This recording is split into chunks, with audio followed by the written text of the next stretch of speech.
माफ़ करना मुझे, मैं बगैर नॉक किए आ गई। कोई बात नहीं, हमीदा खाला का फ़ोन आ गया था तो उनसे बात कर रही थी मैं। तुम्हें कुछ चाहिए था क्या? हाँ फिलिस, मैं तुम्हें कुछ दिखाना चाहती हूँ। हाँ क्यों नहीं।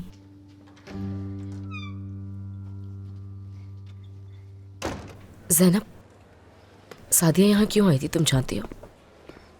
मुझे क्या पता, पैसों के लिए आई होगी शायद। मैंने तुमसे कहा था कि वो अगर यहाँ आए तो तुम मुझे बताओगी। मैं तो यहाँ अचानक आ गई। आखिर तुम जानना क्या चाहती हो नसरीन? यानी क्या तुम मुझे तफसील से बताओगी कि तुम किस तरह की खबर सुनना चाहती हो? तुम मुझे वही बताओगी जो कुछ हुआ है। उसमें से मुझे क्या सुनना है मैं खुद ही देख लूंगी। कौन सी सारी बातें बताऊं मैं तुम्हें? ऑफिस की डिटेल्स दूं क्या? प्रॉफिट लॉस कॉन्ट्रैक्ट्स के बारे में बताऊं क्या? ज़ैनब, याद है तुम्हारी माँ बीमार थी, तुम्हें पैसों की जरूरत थी और मैंने दिए थे। जब तुम्हें जरूरत थी मैंने तुम्हारा साथ एक लम्हे के लिए नहीं छोड़ा।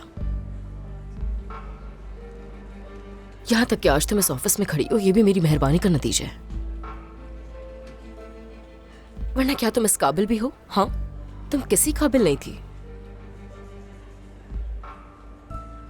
और इस जैसी कंपनी में कदम रखना तुम्हारा ख्वाब ही हो सकता था। जैसे हर किसी के लिए बनाती हो वैसे मेरे लिए भी प्लान बनाया तुमने।